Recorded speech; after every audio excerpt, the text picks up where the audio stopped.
El sol de la tarde proyectaba largas sombras sobre la carretera mientras Elena Fuentes conducía su automóvil por las afueras de Monterrey. A sus 35 años, la arquitecta de renombre nunca imaginó que recibiría una herencia tan peculiar, una antigua mansión colonial perteneciente a un familiar lejano cuyo nombre apenas reconocía. ¿Estás segura de que quieres pasar la noche ahí?, preguntó Miguel desde el asiento del copiloto, ajustando su cámara fotográfica profesional. Su rostro moreno reflejaba una mezcla de curiosidad y aprensión. Podríamos hospedarnos en la ciudad y venir mañana con luz de día. Elena sonrió, apartando un mechón de su cabello negro del rostro. No seas supersticioso. Además, ¿qué clase de fotógrafo teme a una casa antigua? Pensé que te encantaría la oportunidad. Miguel, su mejor amigo desde la universidad y fotógrafo de arquitectura, suspiró resignado. No es superstición, es sentido común.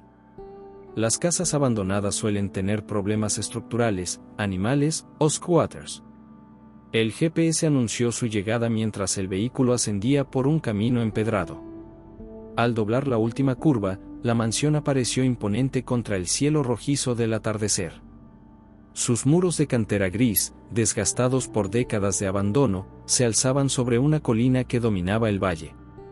Ventanas altas y estrechas, algunas con vidrios rotos, parecían observarlos como ojos vacíos. «Dios mío», murmuró Elena, deteniendo el auto. «Es más grande de lo que imaginaba». Un hombre de traje oscuro esperaba junto a la entrada principal. El licenciado Ramírez, según se presentó, sostenía un maletín de cuero gastado y los recibió con un apretón de manos sorprendentemente frío. «Señorita Fuentes, bienvenida a la Casa Montemayor», dijo con voz monótona.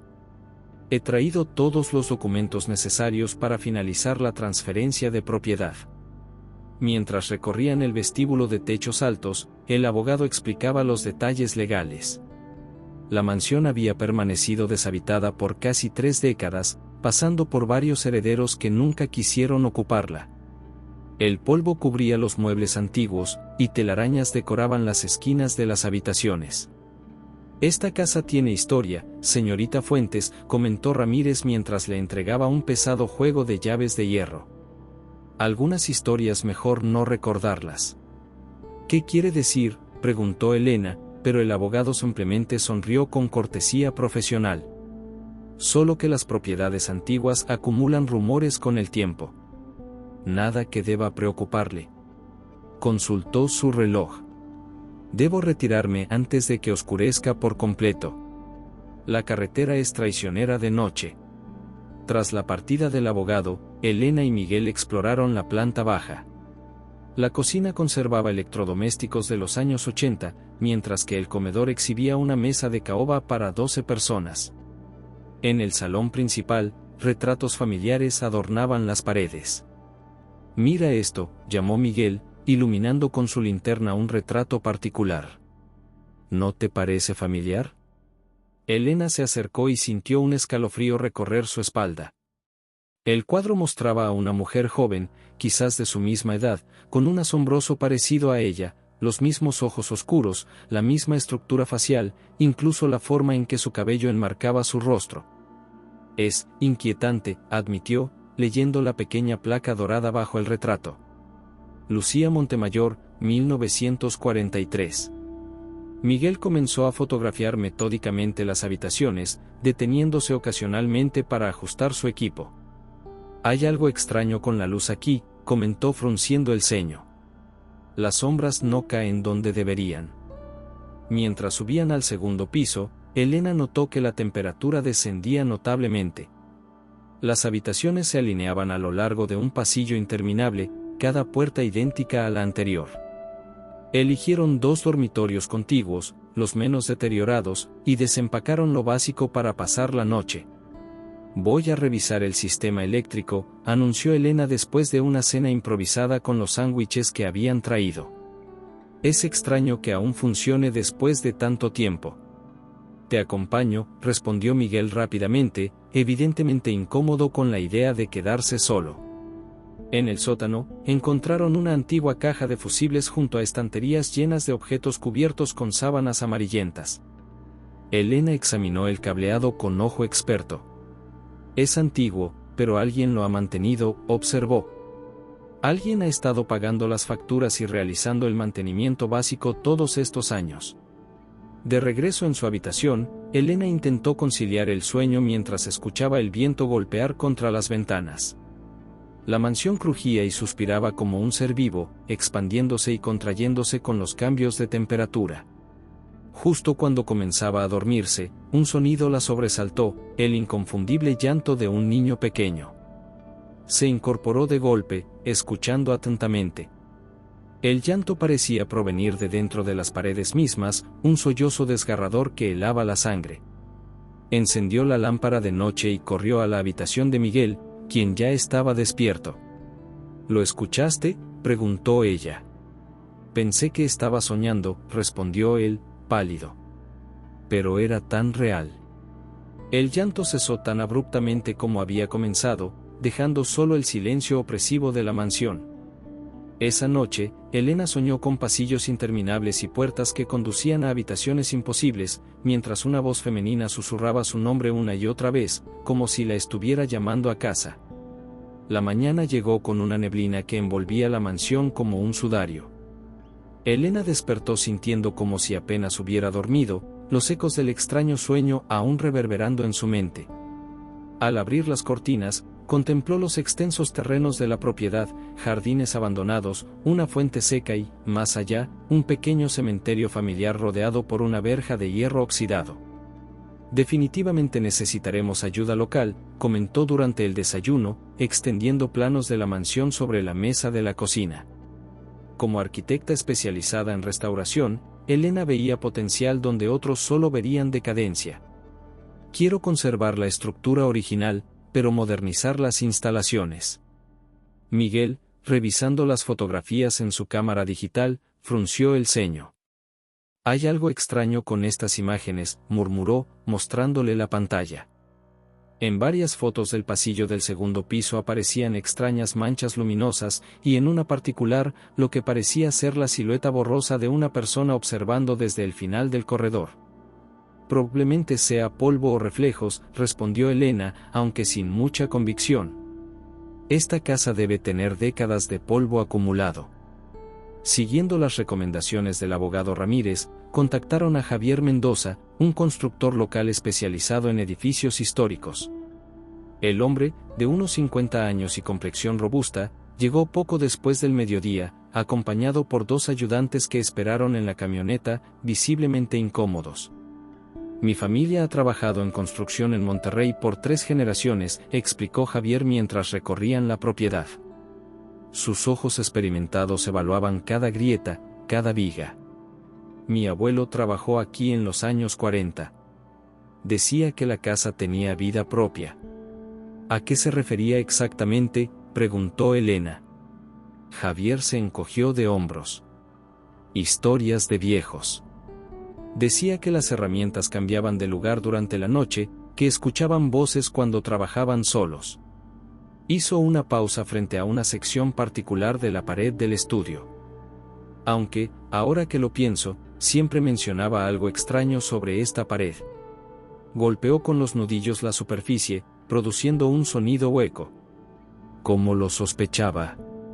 Hay un espacio detrás. Con ayuda de Miguel, removieron cuidadosamente los paneles de madera, revelando una pequeña habitación oculta. El espacio, de apenas 2 metros cuadrados, contenía una caja de juguetes antiguos cubiertos de polvo, un tren de madera, soldaditos de plomo, un oso de peluche descolorido. En un rincón, sobre una mesita, descansaba un libro encuadernado en cuero. Es un diario, dijo Elena, tomándolo con cuidado. Las páginas amarillentas estaban llenas de una elegante caligrafía femenina. Pertenecía a Lucía Montemayor. La mujer del retrato. Javier observaba la habitación con evidente incomodidad. Mis ayudantes no trabajarán después del atardecer, anunció abruptamente. Es la costumbre local con casas, como esta. ¿Casas como esta?, inquirió Miguel. Casas con historias, respondió Javier, evitando sus miradas. pregúntenle a cualquiera en el pueblo sobre la mansión Montemayor. Todos conocen las historias. Esa tarde, mientras Javier y sus hombres comenzaban las evaluaciones estructurales, Elena se sumergió en la lectura del diario, descubriendo fragmentos de la vida de Lucía, su matrimonio con Ernesto Montemayor, un poderoso industrial, el nacimiento de su hijo Gabriel, y gradualmente, entradas más perturbadoras sobre el comportamiento errático de su esposo. Ernesto pasa cada vez más tiempo en el sótano, leyó en voz alta para Miguel. Dice que está trabajando en proyectos importantes, pero escucho voces a través de la puerta. Cuando le pregunto, se enfurece. Gabriel dice que su padre habla con personas que no están allí. Temo por nosotros. Al anochecer, los trabajadores se marcharon apresuradamente, dejando herramientas y materiales organizados para el día siguiente. Elena y Miguel cenaron en la cocina, discutiendo los hallazgos del día. «Hay algo que no te he dicho», confesó Miguel, jugueteando nerviosamente con su cámara. «Investigué sobre esta casa antes de venir. Hubo desapariciones. Una familia entera, y nunca encontraron los cuerpos». «¿Te refieres a Lucía y su hijo?», preguntó Elena. «No solo ellos.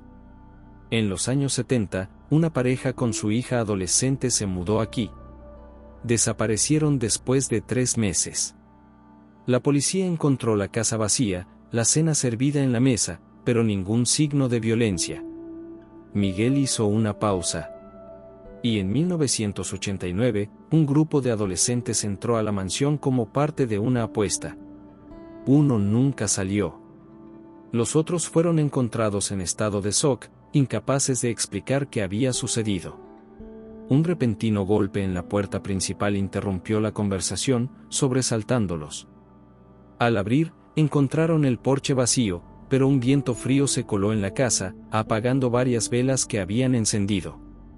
Esa noche, mientras revisaba las fotografías tomadas durante el día, Miguel notó algo perturbador. En una imagen del salón principal, claramente visible a través de una puerta entreabierta, aparecía la figura borrosa de una mujer con un vestido antiguo, observando directamente a la cámara.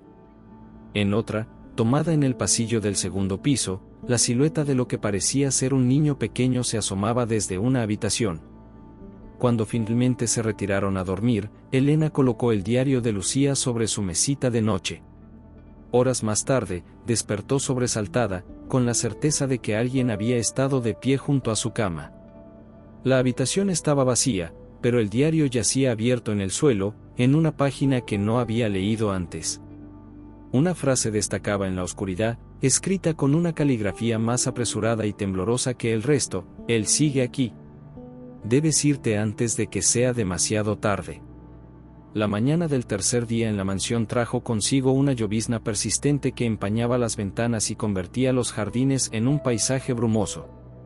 Elena, con ojeras pronunciadas por otra noche de sueño interrumpido, se instaló en la biblioteca con el diario de Lucía, determinada a descifrar los secretos que ocultaban aquellas páginas amarillentas.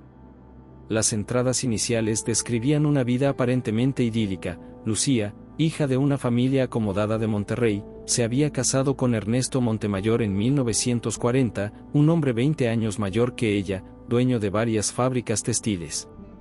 La mansión había sido su regalo de bodas, construida según las especificaciones de Ernesto por arquitectos traídos desde Europa. «Ernesto dice que esta casa será nuestro legado», había escrito Lucía. Cada habitación diseñada con un propósito, cada pasillo calculado con precisión. A veces habla de la casa como si fuera un ser vivo, como si las paredes respiraran. Dice que hay poder en la geometría correcta, en los ángulos precisos. No entiendo a qué se refiere, pero sonrío y asiento.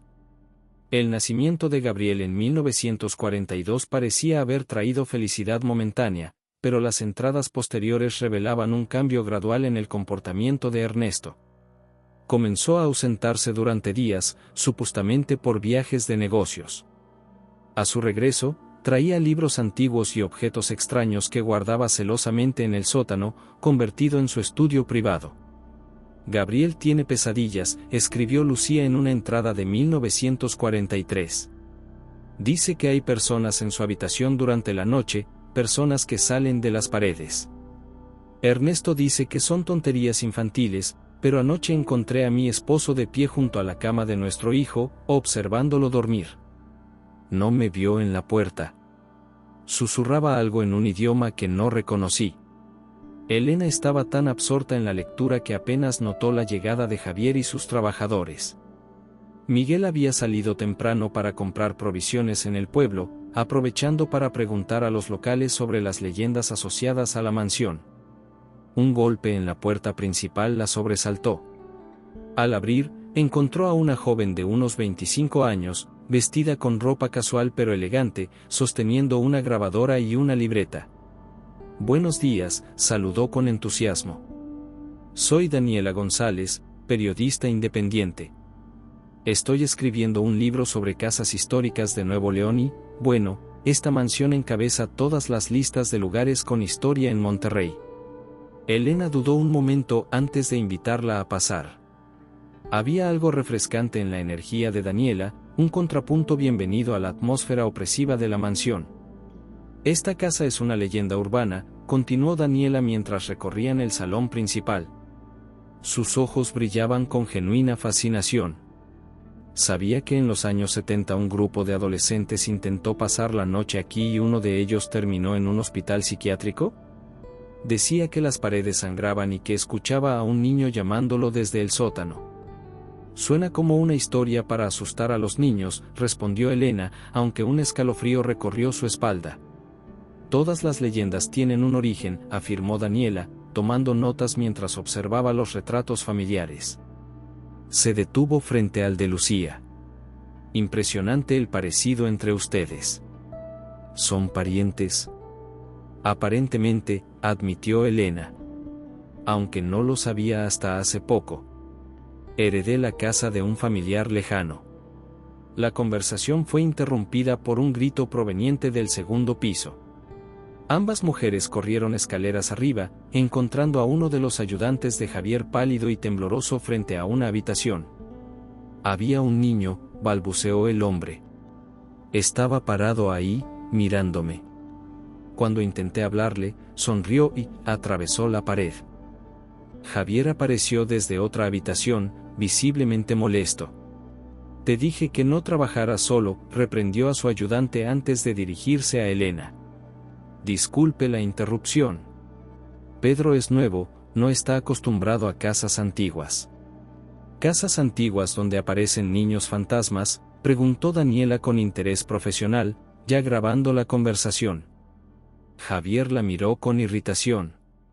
«Las casas viejas hacen ruidos. La mente humana busca patrones, ve cosas que no están ahí». Mientras los trabajadores regresaban a sus labores, Javier llevó a Elena y Daniela a un lado. «Encontramos algo que debería ver», dijo en voz baja. «En el estudio principal». Lo siguió hasta la habitación, donde habían removido parte del piso de madera, revelando lo que parecía ser una trampilla.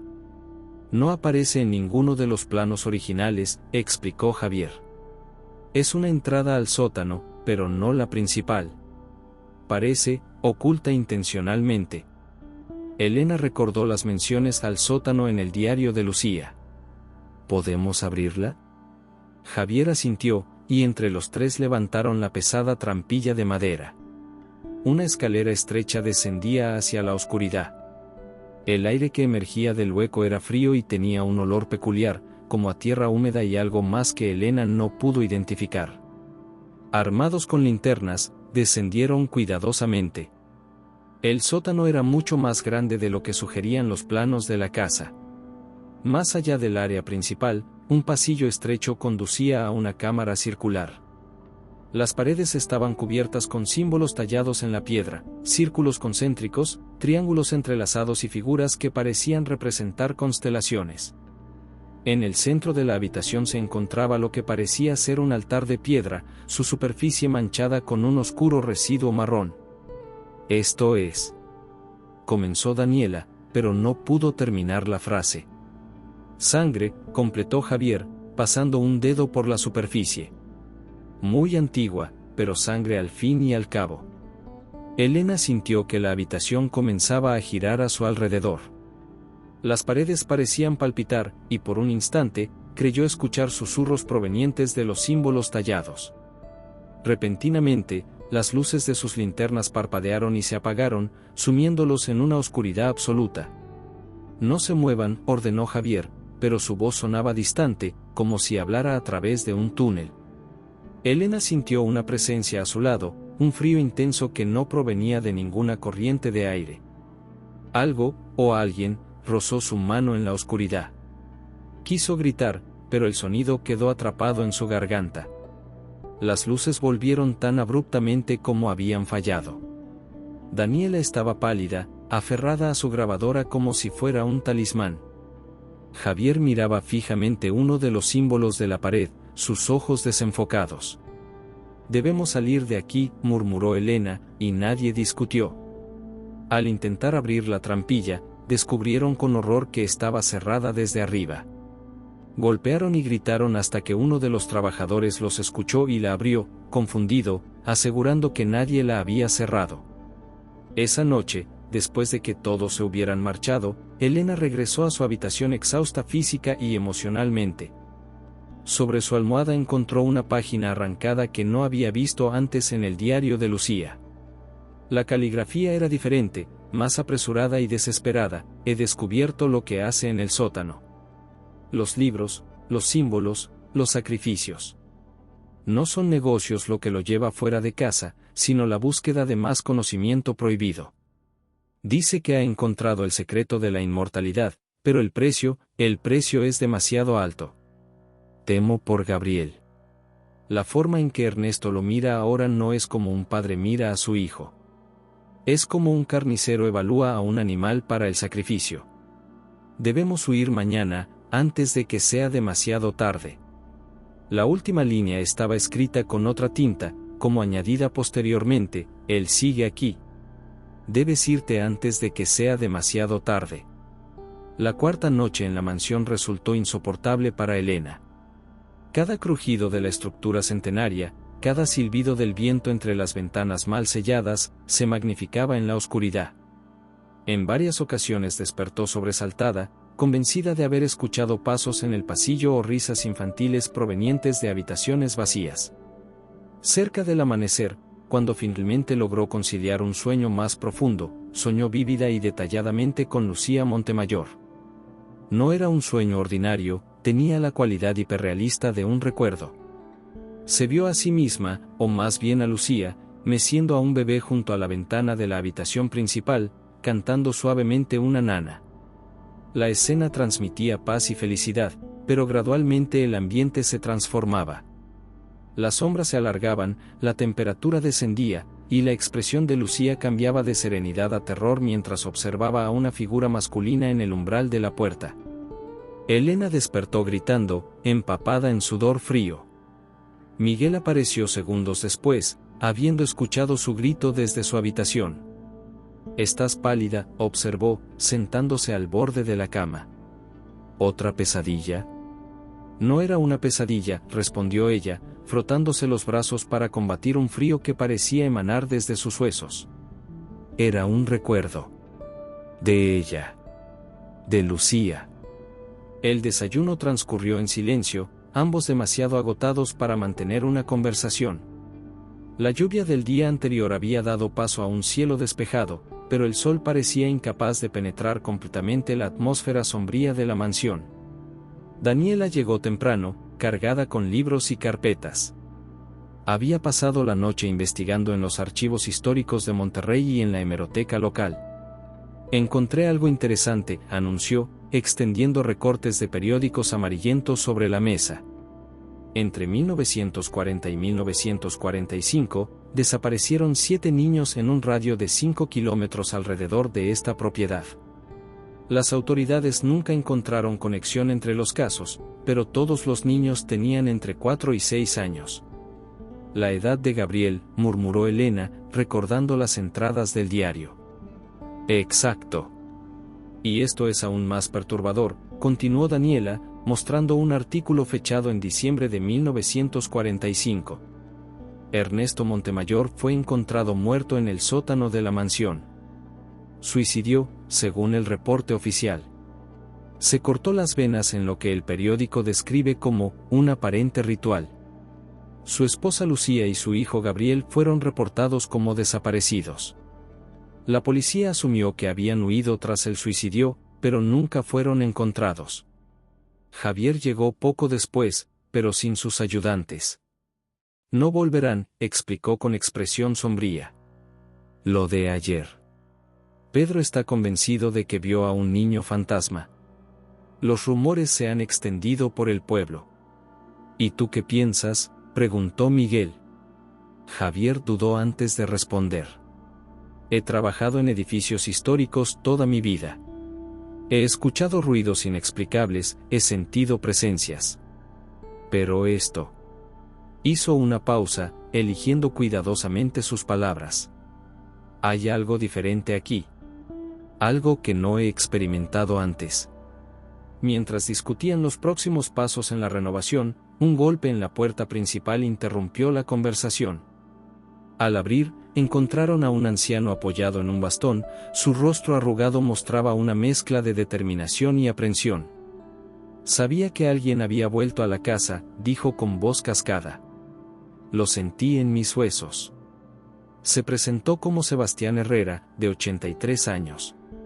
Vestía ropa sencilla pero pulcra, y a pesar de su evidente dificultad para caminar, había subido la colina hasta la mansión por su propio pie.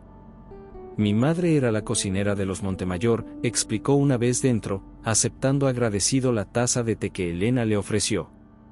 Sus manos nudosas temblaban ligeramente.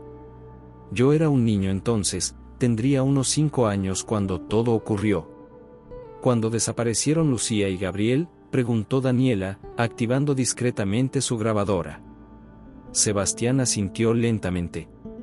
Mi madre me advirtió que nunca entrara al sótano, pero una noche lo hice, y vi lo que el señor Montemayor hacía allí abajo.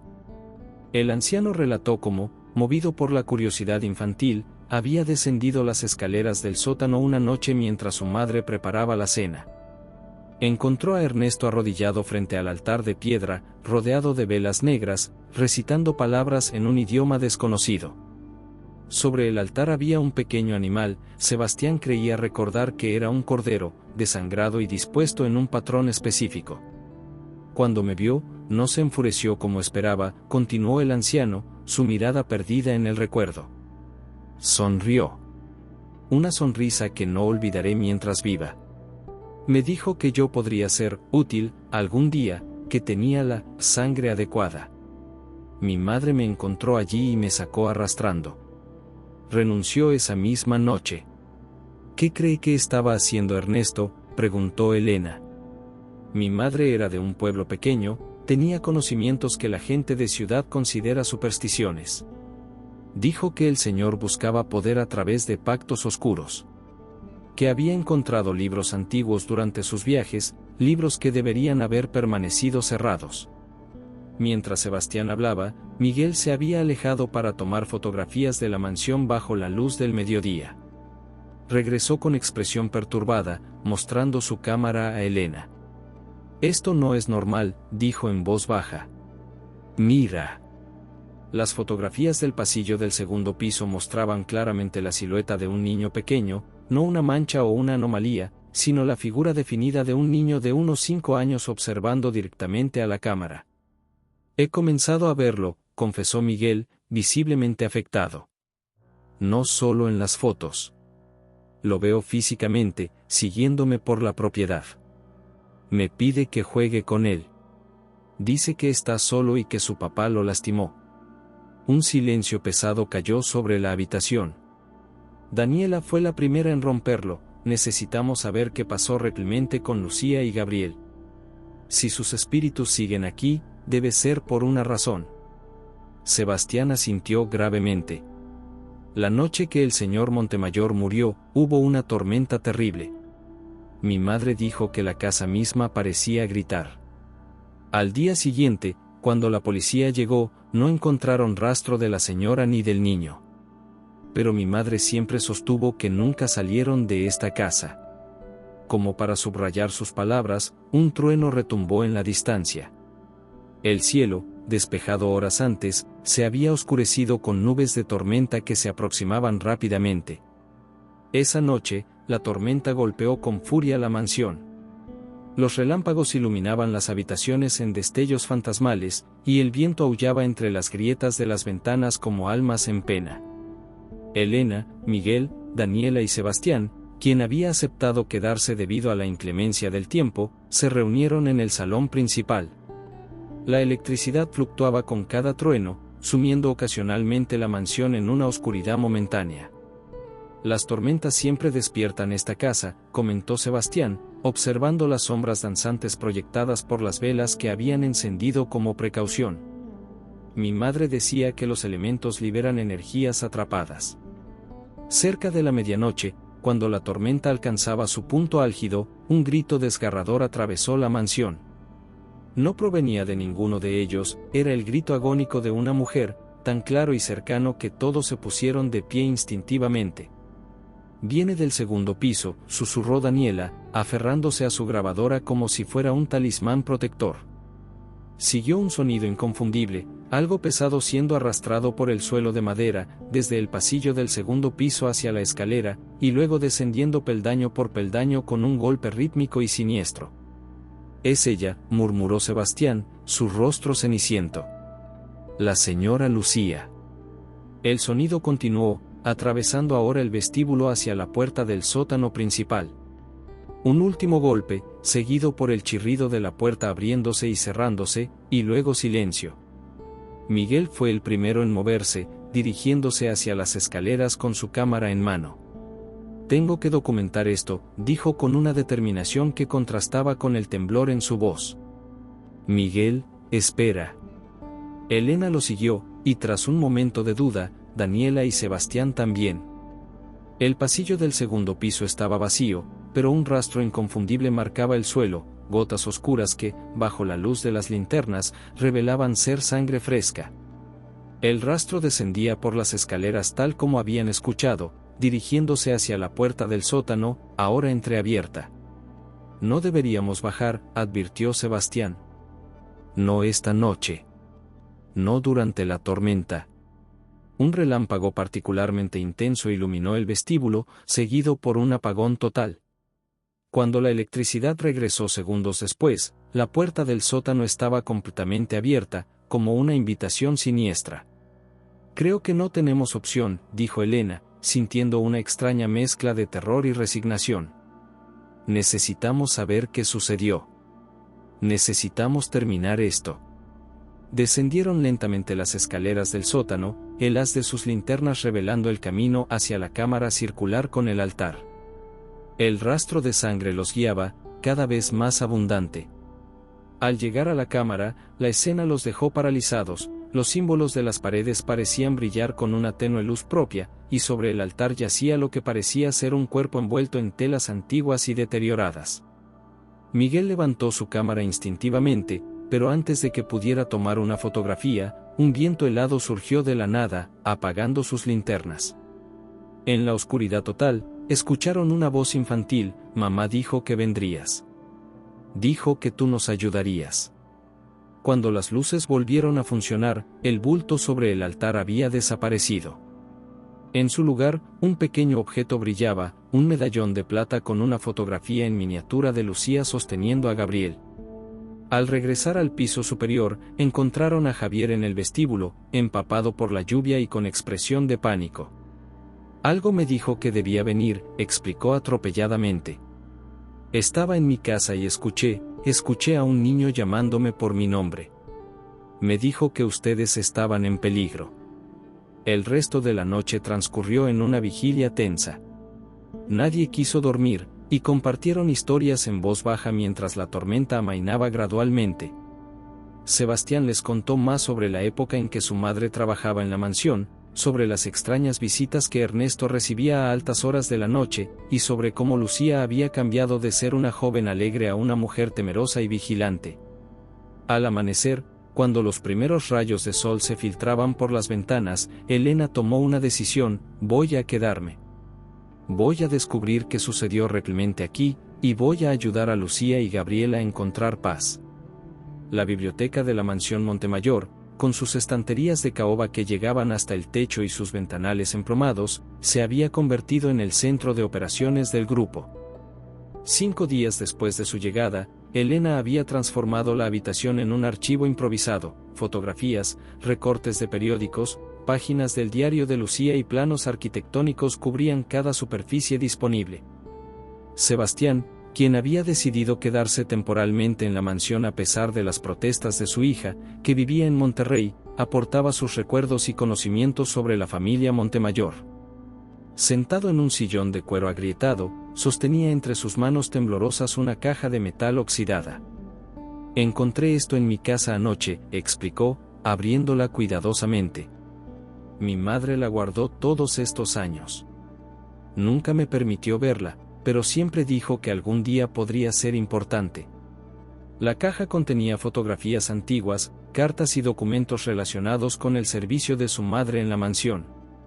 Entre ellos, un sobre amarillento llamó la atención de Elena. Contenía un árbol genealógico detallado de la familia Montemayor, con anotaciones en los márgenes escritas con la letra pulcra de la madre de Sebastián. «Dios mío», murmuró Elena, palideciendo mientras seguía las líneas del árbol con su dedo. «Esto no puede ser». «¿Qué sucede?», preguntó Daniela, acercándose para ver el documento. «Según esto, soy descendiente directa de Lucía Montemayor», explicó Elena con voz temblorosa. «Su hermana menor, Isabel, aparentemente escapó a Ciudad de México después de la tragedia. Cambió su apellido, y es mi bisabuela. Por eso la casa vino a ti», dijo Sebastián con una extraña calma, como si hubiera esperado esta revelación. «La sangre llama a la sangre». Miguel, quien había estado inusualmente callado y distante desde la noche anterior, fotografiaba metódicamente cada documento. Su rostro mostraba signos de agotamiento extremo: ojeras pronunciadas, piel pálida, mirada febril. «¿Te encuentras bien?», preguntó Elena, preocupada por su amigo. «No he dormido», admitió él. «Las pesadillas son demasiado reales». «¿Qué clase de pesadillas?», inquirió Daniela, activando discretamente su grabadora. Miguel dudó antes de responder, pasándose una mano temblorosa por el cabello. «Sueño con esta casa, pero en otra época. Veo a través de otros ojos, hago cosas». Se interrumpió, visiblemente perturbado. «Hay algo dentro de mí, puedo sentirlo. Cuando duermo, sueño con cosas que nunca he vivido, con matar a una mujer y a un niño». Un silencio pesado cayó sobre la habitación. Fue Javier quien finalmente lo rompió. «Necesita salir de aquí», dijo con firmeza. «Todos necesitamos salir». «No podemos», respondió Elena. «No ahora que sabemos la verdad. Hay una conexión entre nosotros y lo que sucedió aquí. No es coincidencia que hayamos llegado a esta casa». Daniela había estado revisando sus propias investigaciones y levantó la vista de una carpeta llena de fotocopias de artículos antiguos. «Encontré algo sobre Ernesto Montemayor que podría explicar lo que está sucediendo», anunció. Antes de establecerse en Monterrey, viajó extensamente por Europa y el Medio Oriente. Hay registros de su participación en círculos ocultistas en Praga y Viena durante los años 30. Extendió un artículo de una oscura revista académica. Según esto, Ernesto estaba obsesionado con rituales antiguos que supuestamente permitían la transferencia del alma a otro cuerpo. Creía que había encontrado el secreto de la inmortalidad a través de un texto medieval que describía un ritual de anclaje espiritual. «¿Anclaje espiritual?», repitió Elena. La idea era crear un vínculo permanente entre un lugar físico, generalmente una estructura arquitectónica específica, y el alma de una persona, permitiéndole persistir después de la muerte del cuerpo original. Eventualmente, cuando las condiciones fueran adecuadas, el espíritu podría tomar posesión de un nuevo huésped. «Miguel», murmuró Elena, mirando a su amigo con creciente horror. «Pero el ritual requería sacrificios», continuó Daniela. «Sangre inocente. Y según estas notas, la sangre más poderosa para el ritual era la de la propia familia del practicante». «Gabriel», dijo Sebastián. y Lucía cuando intentó detenerlo. Miguel se levantó abruptamente, su rostro contorsionado en una expresión de dolor. «Necesito aire», murmuró, dirigiéndose hacia la puerta. Elena lo siguió hasta el pasillo. «Miguel, ¿no estás bien? Déjame ayudarte».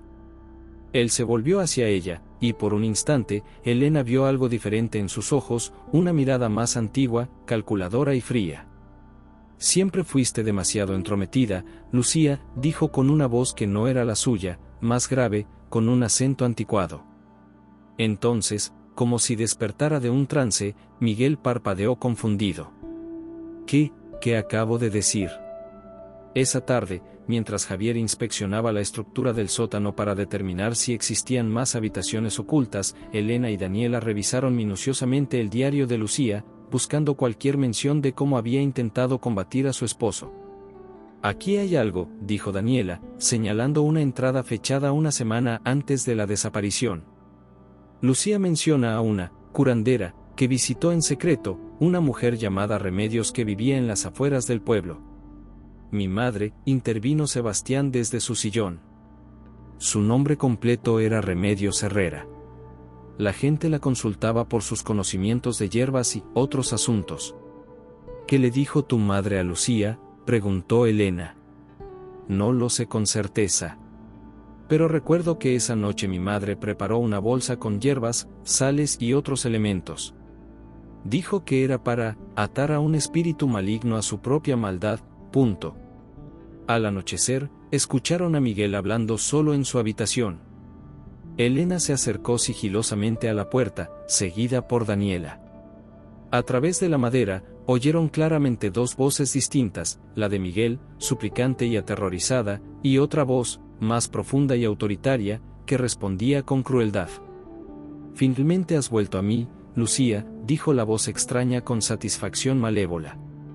«Esta vez no escaparás. Tu sangre, la sangre de tu descendencia, completará lo que comencé hace décadas».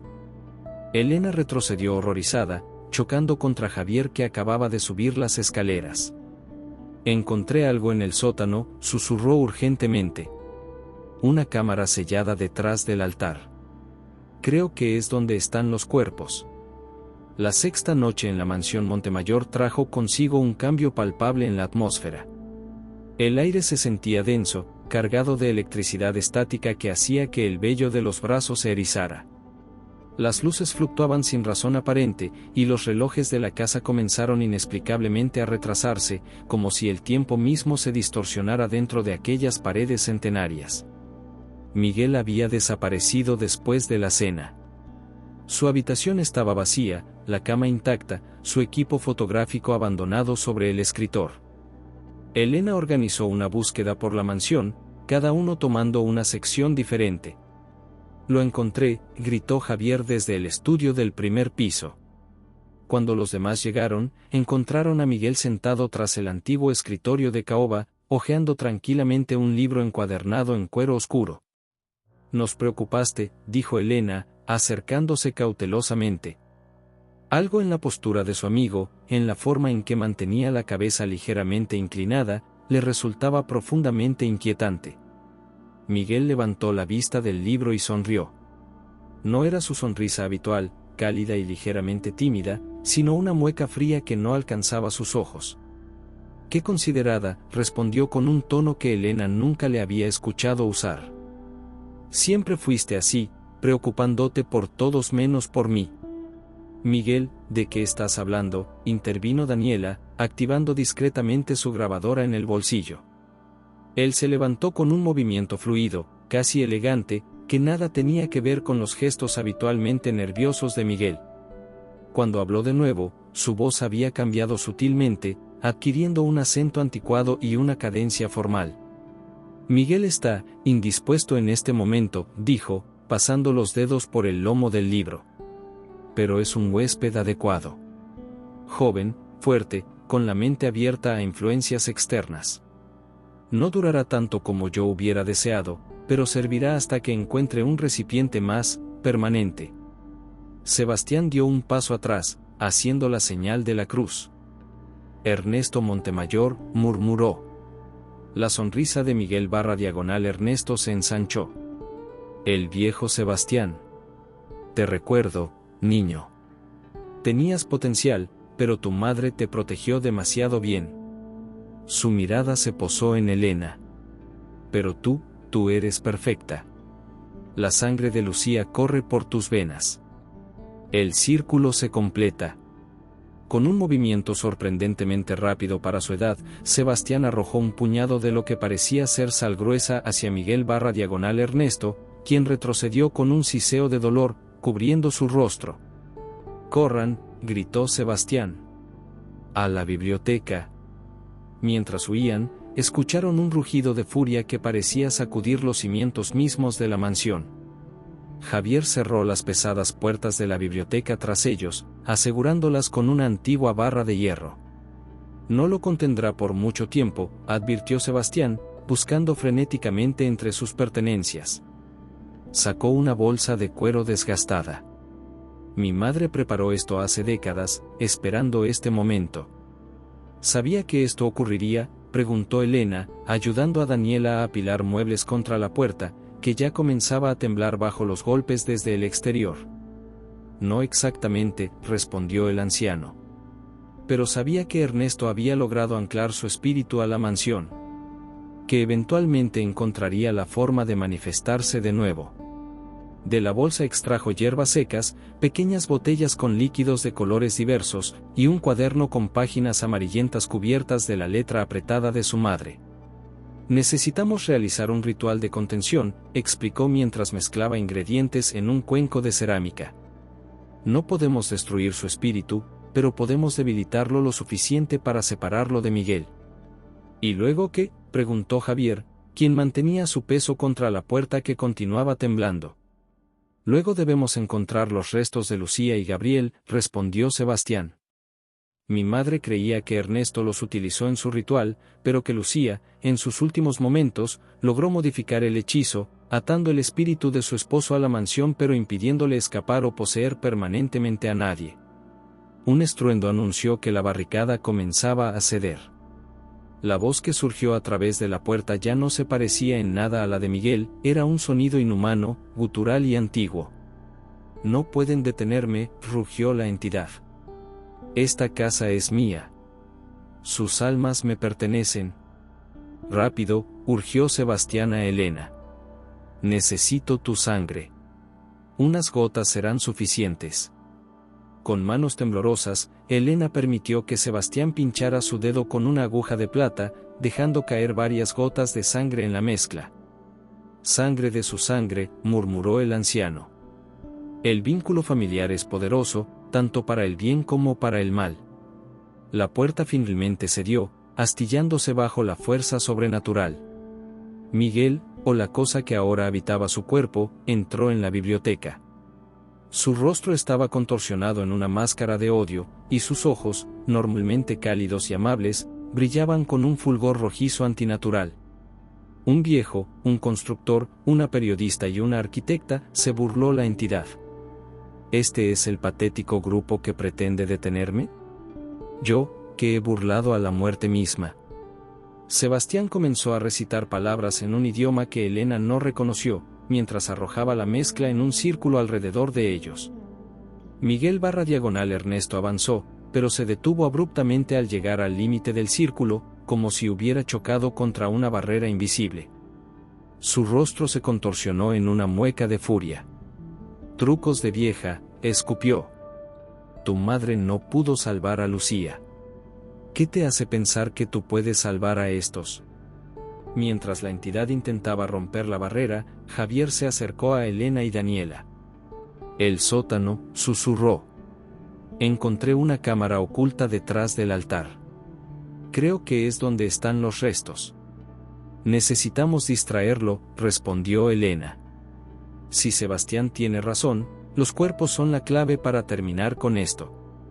Daniela sacó de su bolso una pequeña botella de agua bendita que había traído como precaución. Puedo ganarles algo de tiempo, ofreció. El plan se formó rápidamente. Mientras Sebastián mantenía el ritual de contención, Daniela crearía una distracción, permitiendo a Elena y Javier escapar hacia el sótano. La periodista respiró hondo y, con un movimiento rápido, arrojó el agua bendita directamente al rostro de Miguel Ernesto. La entidad aulló de dolor, su piel humeando como si el líquido fuera ácido corrosivo. Elena y Javier aprovecharon el momento para correr hacia la puerta. La entidad, recuperándose rápidamente, intentó seguirlos pero fue retenida por la barrera del ritual. Sus gritos de furia resonaron por toda la mansión mientras descendían apresuradamente hacia el sótano. La cámara ritual estaba exactamente como la habían dejado, con los símbolos tallados en las paredes brillando tenuemente en la penumbra. Javier guió a Elena hacia el altar de piedra y, juntos, lo movieron revelando una trampilla oculta en el suelo. La encontré esta tarde, explicó Javier mientras levantaba la pesada losa. Quería estar seguro antes de decírselo a todos. Un olor a tierra húmeda y descomposición emergió del hueco. Una estrecha escalera de piedra descendía hacia una oscuridad absoluta.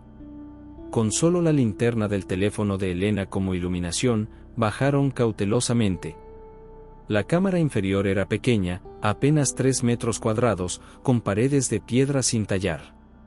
En el centro, sobre una plataforma baja, yacían 2 conjuntos de restos humanos, uno adulto y otro mucho más pequeño, ambos parcialmente momificados por las condiciones secas de la cámara.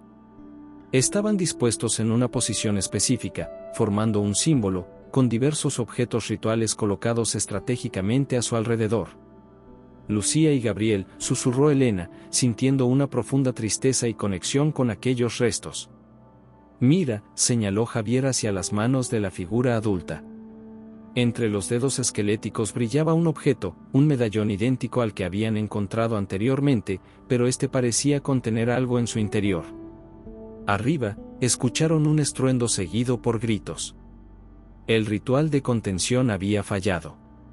No tenemos mucho tiempo, urgió Javier. Elena tomó cuidadosamente el medallón.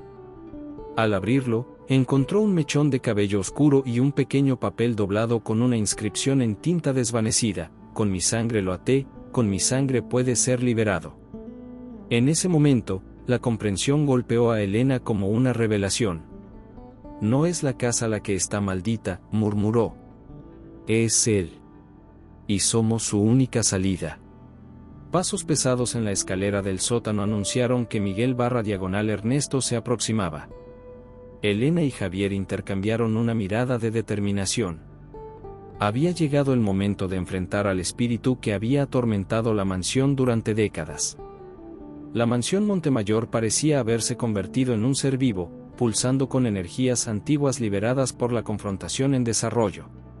Las paredes crujían y se expandían como si respiraran, las luces parpadeaban erráticamente, y objetos se movían por sí solos, arrojados por fuerzas invisibles. En el sótano, Elena y Javier preparaban apresuradamente un contrarritual basado en las notas de la madre de Sebastián y la inscripción del medallón. Habían dispuesto los restos de Lucía y Gabriel con dignidad, rodeándolos con velas encontradas en la cámara ritual superior. Necesitamos completar el círculo que Lucía comenzó, explicó Elena, recordando fragmentos de información de sus investigaciones. Ella modificó el ritual de Ernesto en sus últimos momentos, utilizando su propia sangre para contenerlo. Pero no pudo completarlo. Los pasos en la escalera se acercaban inexorablemente. La voz que ya no era la de Miguel resonaba en el espacio confinado, amplificada por la acústica de la piedra antigua. Puedo olerla, canturreaba la entidad. La sangre de Lucía, después de tantos años. Tan cerca. Javier se posicionó protectoramente frente a Elena. Date prisa, urgió. Yo lo contendré lo más que pueda. Elena trabajaba frenéticamente, mezclando su propia sangre, extraída con la punta de un cuchillo ceremonial encontrado junto a los restos, con hierbas secas y sales que Sebastián había preparado.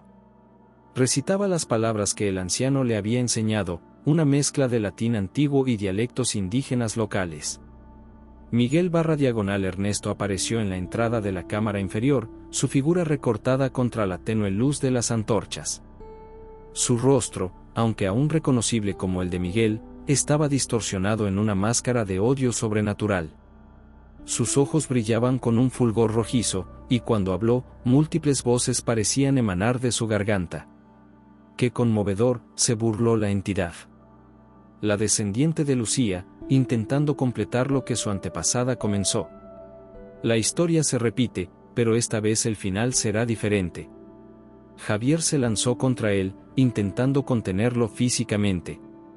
Aunque el constructor era considerablemente más fuerte que Miguel en circunstancias normales, la entidad que habitaba su cuerpo poseía una fuerza sobrehumana. Con un movimiento casual, arrojó a Javier contra la pared, donde cayó aturdido. «Tu amigo tiene espíritu», comentó Miguel _Ernesto, avanzando hacia Elena.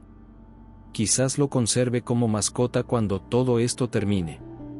Elena continuó el ritual, su voz ganando fuerza a medida que las palabras antiguas fluían a través de ella.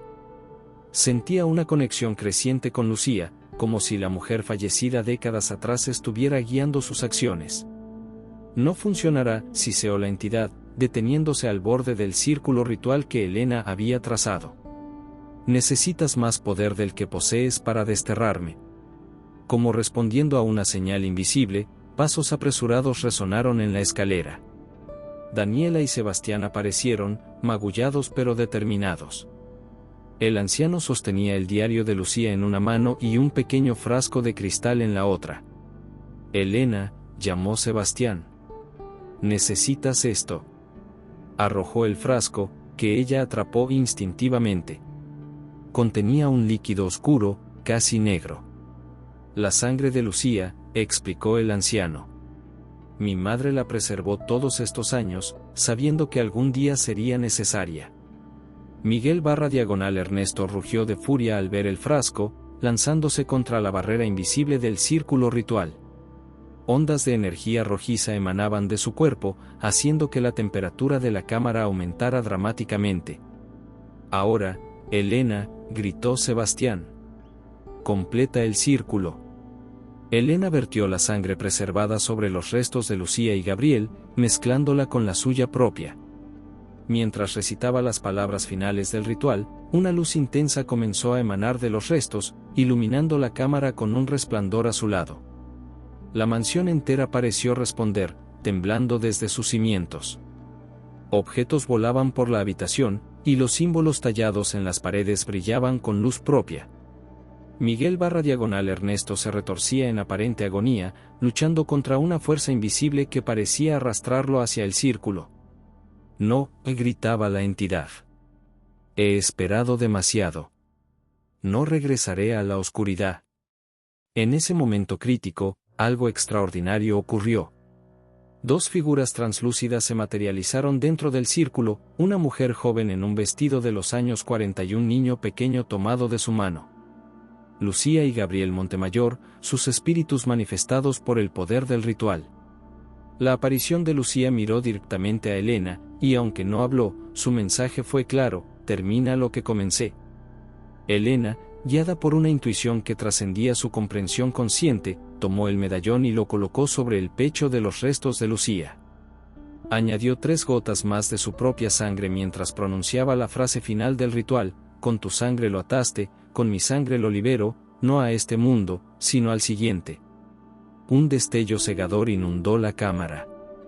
Cuando pudieron ver nuevamente, Miguel había colapsado en el suelo, mientras una forma oscura y amorfa se retorcía en el aire sobre el círculo ritual.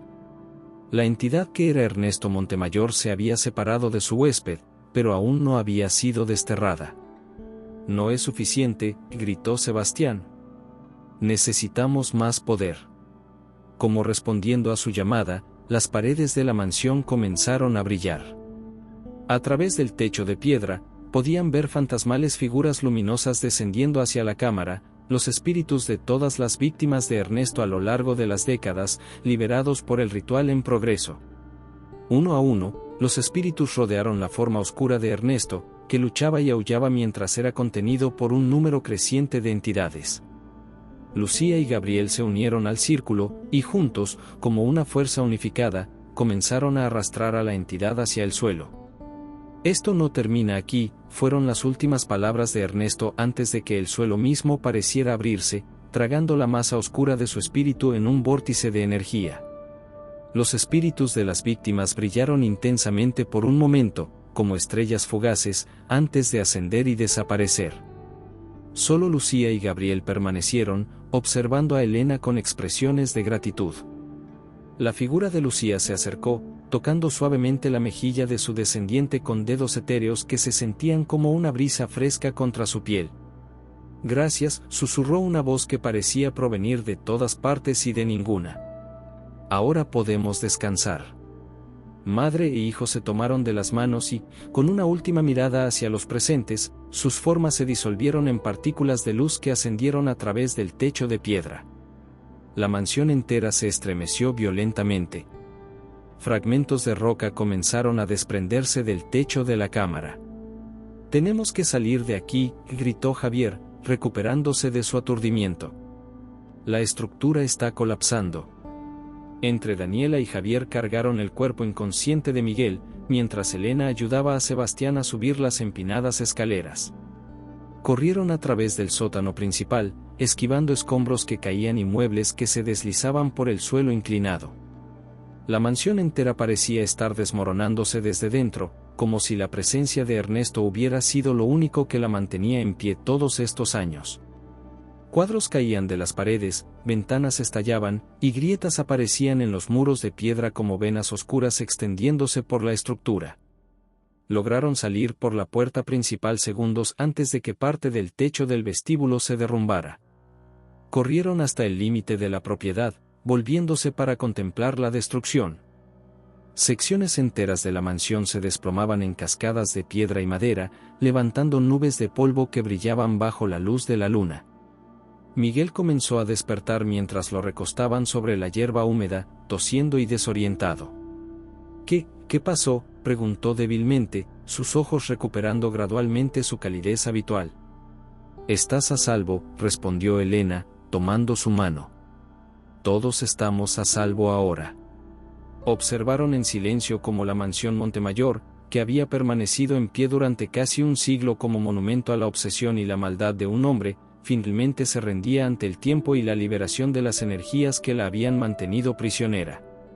Cuando el polvo comenzó a asentarse, una figura luminosa apareció brevemente sobre las ruinas, una mujer con un niño de la mano, ambos sonriendo mientras se desvanecían en la noche estrellada. «Se acabó», murmuró Sebastián, lágrimas silenciosas rodando por sus mejillas arrugadas. «Después de tantos años, finalmente se acabó». 3 semanas después de aquella noche fatídica, Elena condujo lentamente por el camino empedrado que llevaba a las ruinas de la mansión Montemayor. El cielo de abril sobre Monterrey era de un azul cristalino, y una suave brisa mecía los árboles que rodeaban la propiedad. Para su sorpresa, no toda la estructura había colapsado como habían pensado aquella noche. Mientras secciones enteras, particularmente el ala este donde se encontraba el sótano, eran ahora montones de escombros, el ala oeste permanecía parcialmente en pie, como si las fuerzas destructivas hubieran sido selectivas en su devastación. Elena estacionó junto a otro vehículo ya presente, la camioneta de Javier. El constructor la esperaba en lo que quedaba del porche principal, con planos extendidos sobre una mesa improvisada. «Buenos días», saludó con una sonrisa. Las semanas transcurridas habían suavizado las líneas de preocupación en su rostro, aunque una nueva cicatriz atravesaba su ceja derecha, recuerdo físico de aquella última noche. «No esperaba verte tan pronto». «Necesitaba venir», respondió Elena, observando las ruinas con ojos de arquitecta. «Ver qué quedaba, que podía salvarse». «Sorprendentemente, los cimientos están intactos en esta sección», explicó Javier, señalando áreas en los planos. «Y la estructura principal del ala oeste es recuperable. Podría reconstruirse, si eso es lo que deseas». Elena asintió, pensativa.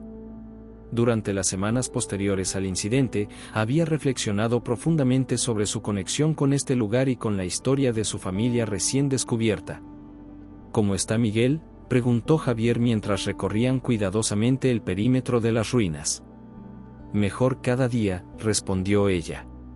«Los médicos no encontraron nada físicamente anormal, pero ha estado viendo a un terapeuta para procesar la experiencia. Dice que todavía tiene fragmentos de recuerdos que no le pertenecen, como ecos de otra vida. ¿Y tú? ¿Cómo lo estás llevando? Elena se detuvo, contemplando lo que quedaba del jardín trasero. Alguien, probablemente Javier, había comenzado a despejar los escombros y la maleza, revelando los contornos de lo que alguna vez fue un hermoso espacio. Es extraño, admitió. A veces siento que todo fue un sueño elaborado. Otras veces, despierto en medio de la noche sintiendo la presencia de Lucía, como si quisiera decirme algo más. Continuaron su recorrido hasta llegar a lo que había sido el pequeño cementerio familiar. Las lápidas antiguas permanecían intactas, pero ahora se habían añadido dos nuevas, tumbas adecuadas para Lucía y Gabriel Montemayor, cuyos restos habían sido recuperados de los escombros y propiamente sepultados con la ayuda de Sebastián. ¿Has sabido algo de Daniela?, preguntó Elena mientras dejaba un pequeño ramo de flores sobre la tumba de Lucía. Está en Ciudad de México, reuniéndose con editores, respondió Javier. Su libro sobre la mansión ha generado bastante interés. Me pidió que te dijera que te enviará el manuscrito antes de publicarlo, para tu aprobación. Un automóvil se acercaba por el camino. Miguel emergió, cargando su equipo fotográfico y una pequeña caja. Perdón por el retraso, se disculpó, abrazando a Elena. Su rostro había recuperado color, aunque sus ojos reflejaban una nueva profundidad, como si hubiera contemplado abismos que la mayoría de las personas nunca llegarían a conocer. El tráfico desde el hospital estaba terrible. ¿Hospital?, preguntó Elena, preocupada. Fui a visitar a Sebastián, explicó Miguel. Su salud se ha deteriorado rápidamente desde aquella noche. Los médicos dicen que es su corazón, pero él insiste en que simplemente ha cumplido su propósito. Miguel abrió la caja que traía, revelando un antiguo anillo de oro con un pequeño rubí engastado. Sebastián quería que tuvieras esto. Era el anillo de boda de Lucía. Dijo que su madre lo recuperó la noche que todo ocurrió. Elena tomó el anillo con manos temblorosas, sintiendo una conexión inmediata con el objeto. Cumpliste la promesa que ella no pudo, había dicho Sebastián desde su cama de hospital. Ahora la casa es verdaderamente tuya, limpia de su oscuridad. Mientras Miguel fotografiaba metódicamente las ruinas para documentar el estado actual de la propiedad, Elena y Javier discutían posibilidades para el futuro del lugar. No quiero reconstruir la mansión tal como era, explicó ella. Pero tampoco quiero abandonarla. Este lugar es parte de mi historia ahora, para bien o para mal. ¿Qué tienes en mente?, preguntó Javier. Algo nuevo. Algo que honre la memoria de Lucía y Gabriel, pero que también sirva a los vivos. Elena desplegó sus propios planos, bocetos preliminares que había estado desarrollando. Un centro cultural y refugio para niños huérfanos. Transformar un lugar de oscuridad en uno de luz. Mientras discutían los detalles técnicos, Elena se alejó un momento para explorar lo que quedaba de la biblioteca. Sorprendentemente, algunos estantes habían sobrevivido, y entre los libros chamuscados y dañados por la humedad, encontró un pequeño compartimento secreto en la pared que había pasado desapercibido. Dentro había una carta, protegida dentro de un sobre de cuero. La caligrafía era inconfundiblemente la de Lucía, pero la tinta parecía fresca, como si hubiera sido escrita recientemente. Para quien encuentre esta casa después de mí, comenzaba la carta. Si estás leyendo esto, es porque has sobrevivido a lo que habita entre estas paredes. No sé quién serás, pero sospecho que compartimos sangre, pues la mansión tiene formas de llamar a los suyos de regreso. La maldad puede dejar cicatrices en los lugares, pero también el amor. He protegido esta casa lo mejor que pude, esperando que algún día alguien de mi sangre viniera a sanar lo que se rompió. La mansión ya no está maldita, pero sigue siendo un portal. Úsala sabiamente. Mi esposo creía que había descubierto secretos prohibidos, que podía burlar a la muerte misma. Lo que nunca entendió es que la verdadera inmortalidad no viene de rituales oscuros o pactos siniestros, sino de lo que dejamos atrás: amor, bondad, creación. Esta propiedad ahora te pertenece, libre de su oscuridad. Constrúyela de nuevo, no como un monumento al pasado, sino como un faro para el futuro. con amor eterno, Lucía Montemayor. Elena leyó la carta varias veces, lágrimas silenciosas rodando por sus mejillas. Cuando finalmente regresó con Miguel y Javier, una nueva determinación brillaba en sus ojos. «Vamos a hacerlo», anunció. «Vamos a reconstruir este lugar, pero con un nuevo propósito». En los meses siguientes, la propiedad Montemayor experimentó una transformación notable. Bajo la dirección de Elena y la experiencia constructiva de Javier, las ruinas dieron paso gradualmente a una nueva estructura que honraba elementos arquitectónicos de la mansión original pero con un diseño moderno y acogedor. El proyecto atrajo la atención de medios locales, especialmente después de la publicación del libro de Daniela, La Mansión Maldita, Historia y Misterios de los Montemayor, que se convirtió rápidamente en un éxito de ventas regional. Aunque Daniela había suavizado algunos de los aspectos sobrenaturales para hacerlos más digeribles al público general, la esencia de la historia permanecía intacta. Sebastián Herrera falleció pacíficamente en su sueño 2 meses después de aquella noche final, habiendo vivido lo suficiente para ver los primeros cimientos del nuevo proyecto. Su funeral fue pequeño pero significativo, y Elena aseguró que fuera enterrado junto a su madre en el cementerio familiar restaurado. Para el otoño, el Centro Cultural y Hogar Lucía Montemayor abrió sus puertas, ofreciendo programas artísticos para la comunidad y un refugio temporal para niños del sistema de protección infantil. Las habitaciones que una vez fueron escenario de horror ahora resonaban con risas infantiles y creatividad. Miguel, quien había encontrado una nueva dirección en su carrera fotográfica documentando lugares con historias complejas, visitaba frecuentemente para impartir talleres de fotografía a los niños. Su experiencia lo había cambiado profundamente, otorgándole una sensibilidad única que se reflejaba en su trabajo, ahora reconocido nacionalmente. Una tarde de octubre, mientras Elena observaba a los niños jugar en el jardín restaurado desde la ventana de su oficina, anteriormente el estudio de Ernesto, ahora transformado en un espacio luminoso y acogedor, notó 2 figuras translúcidas observando desde el borde del bosque, una mujer y un niño pequeño, sonriendo apaciblemente antes de desvanecerse en la luz dorada del atardecer. Miguel, capturando el momento con su cámara, se acercó a ella. ¿Los viste también? Elena sintió una sonrisa serena en su rostro. Creo que siempre estarán aquí, de alguna forma. ¿Crees que alguna vez se irán completamente?, preguntó él, revisando la fotografía en su cámara digital donde, sorprendentemente, las figuras etéreas eran vagamente visibles como siluetas luminosas.